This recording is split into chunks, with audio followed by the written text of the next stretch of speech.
What's up guys, my name is Matthew and today we are doing my July wrap up. So I read 6 books in July. I read 3 4-star books, 2 3-star books, and then 1 2-star book. So it was a meh month, nothing too exciting, but I did read some good books. And the first one I want to talk about is Carrie Soto Is Back, the new release by Taylor Jenkins Reid. This comes out, I believe, August 30th, and I was very excited that I got an advanced reader copy. So I decided to read that so I could review it before it comes out to let you guys know if it's worth the hype, if it's worth your time. It's in the same universe as The 7 Husbands of Evelyn Hugo, which is amazing, and Malibu Rising. Carrie Soto is a character that was in Malibu Rising, kind of like a background character. I'm not gonna tell you her role in this book because I think it would spoil this book to an extent. But Carrie Soto Is Back is about this woman named Carrie Soto, who is a famous tennis player. She held the record for the most Grand Slams, 20. We get different parts of her life. Taylor Jenkins Reid is so good at writing about characters and giving you different parts of their life to kind of get hooked on the character, fall in love with the character, and kind of have you rooting for the character. This book was a little different because while we were getting parts of her life, for the first half of the book, I really did not like Carrie Soto. I thought she was very rude, very cutthroat, but in like a nasty way. She had like no friends. All she cared about was tennis, and she was ruthless.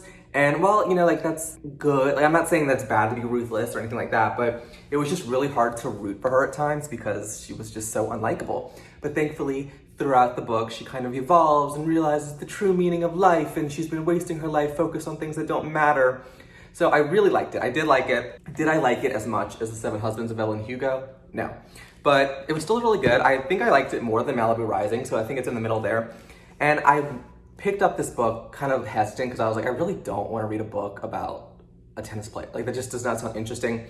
But within the first 10%, I was hooked. I was really hooked at like her motivation for the sport. It got me motivated. I'm like, God, she loves the sport. And I was so interested in the book, even though I did not think I would like a book about an athlete, because I don't read books about sports. And did I even tell you what this book is about? So we're following Carrie Soto, and Carrie Soto, she had the most Grand Slams, but then this younger female tennis player ties her with her record, and at 37, she decides she's gonna come out of retirement to take her record back, and we're just following her throughout the year of doing the different Grand Slams, the Australian Open, the French Open, Wimbledon, and the US Open, and kind of, you know, her trying to get back in shape after all these years. And I loved it. I loved it. I loved the characters. I loved the character development. I love that Carrie Soto was really unlikable, but she kind of, things happen and she kind of discovers the true meaning of life. But yeah, I think most of you will like it. Like I said, I think it comes out the end of August, I think August 30th, but it's good. It's a Taylor Jenkins Reid, and she did not disappoint. So I'm excited to say that it has my stamp of approval. So my next 4-star book was a Jennifer Hillier book, The Butcher.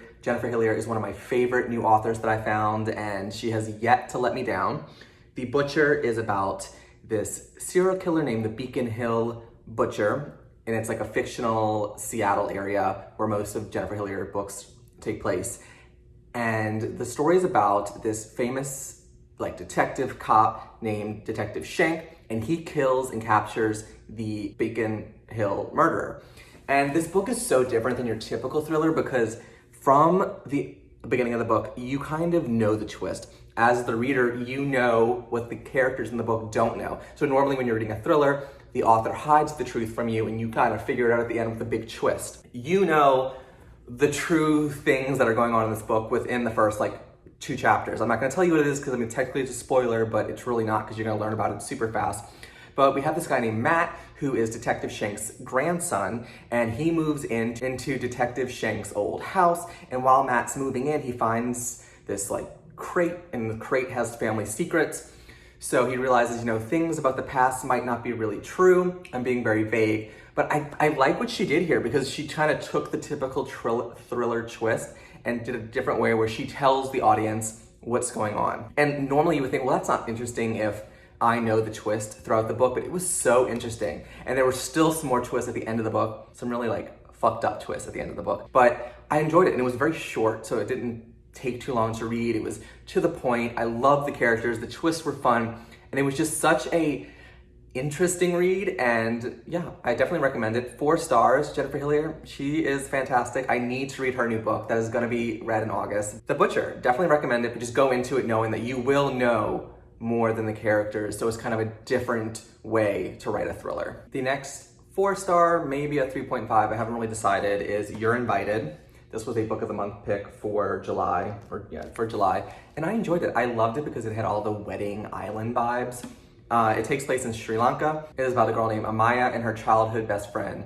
Kavi is getting married to Amaya's ex-boyfriend.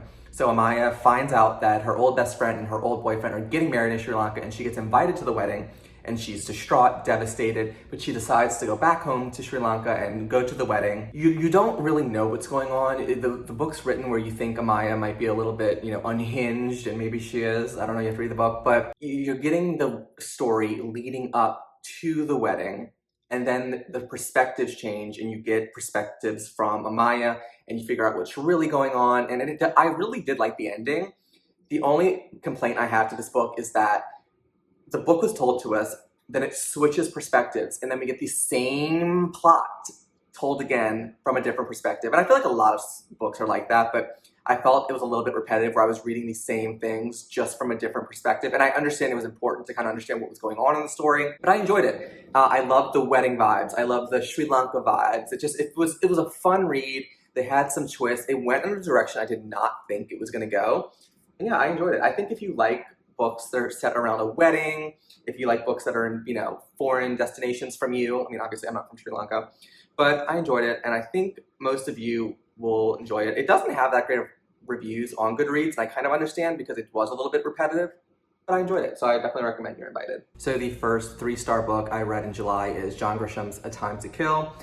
I had heard a lot about John Grisham because he is kind of famous for his legal thrillers, and I haven't really read many legal thrillers, so I wanted to see if I enjoyed it. And I did. I enjoyed this book. It was just thick, and it was very wordy, and it was sluggish at times, so that's why I gave it 3 stars. But the story itself was really riveting. I had a good time. Some people don't like reading books set with a lot of legal jargon, but I really enjoyed it. I thought it was interesting. It is set in this little Mississippi town, and the book opens up with this 10-year-old girl who is sexually assaulted by these 2 white guys. It comes out that these 2 white guys sexually assaulted this little girl, and the father of the little girl is a black man, and he kind of took it into his own hands to get revenge, and he ended up killing the 2 white men. And then the story is just kind of the controversy of this black man killing these 2 white people in like the 1980s.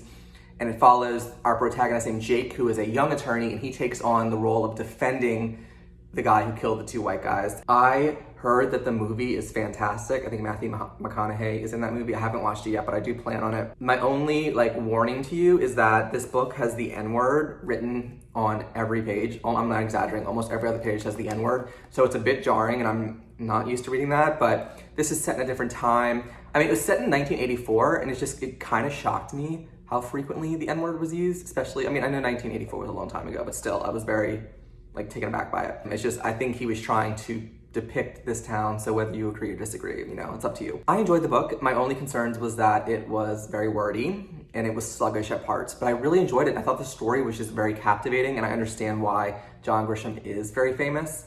And I will likely read a few more of his famous books because I do want to make sure I hit the classics and be able to talk about these legal thrillers because I enjoy them. I just wish they were a little shorter. But yeah, that's A Time to Kill by John Grisham. The next 3-star book I reviewed in my Summerween reading blog. I read for Summerween, and it is The Island. It was fun. For me, I personally didn't think it was groundbreaking. It is about this family from Seattle who goes to Australia for vacation. When they get to Australia, they find that there's an island off of the coast of Australia that's a Dutch island, and they want to go visit and explore it. They get a ticket to go, and when they get to the Dutch island, a tragic accident happens, and the family kind of gets taken hostage by the people of the Dutch island, and it's a book of survival, them trying to escape the people of the island, get away, get back to the mainland because the people on the island want to kill this family for what they did. So it's a survival book. I personally thought it was not that interesting. I just don't really like survival books unless I really care about the characters, and I did not care about the characters in this book. I really did not care if they lived, I didn't care if they died. I was just very indifferent throughout the entire the entire book, but it was good. I understand why people like it because it's very fast-paced, edge of your seat, but if you're not keeping me compelled with the rooting for the characters, it's really hard for me to just get into these types of books.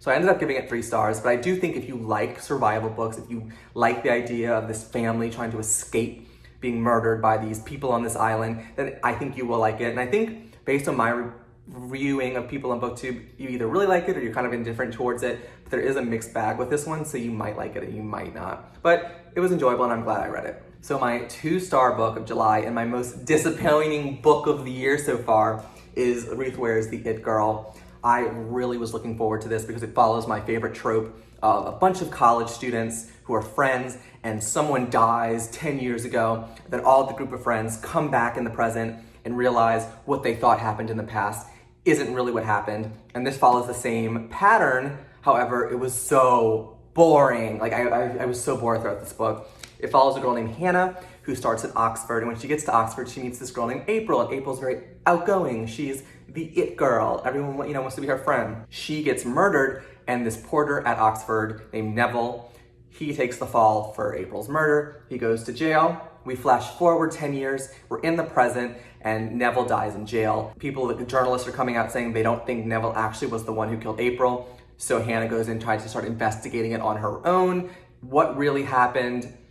And it is a long book. I mean, it's like 400 pages, and it felt like 400 pages. This book needed an editor. It was so long. You could have chopped out 150 pages of it. I normally like this trope because I really like reading about the friend dynamics, and normally there's usually everyone has a bunch of secrets, which is the case in this book, but I just did not care about these characters. I was not interested. When the final whodunit, the reveal happened, I was just like, okay, like, oh, I don't care. Oh, that's who did it? That's what really happened? Like, it was not interesting, and it was a huge letdown for me. I read it. They're not all gonna be winners, but I've seen a few people like this book, but most people think that it is just so boring, and there's just so many more books following this trope that are much better done. In My Dreams Will Hold a Knife. But yes, this wrap-up's gonna be a little bit shorter because I only read 6 books, but I'm happy with that. I'm not gonna try to force myself to read books just to make my number higher. So these are the books I got to in July. Let me know if you've read any of these books, whether you agree or disagree with me, and I will see you guys in another video soon. Stay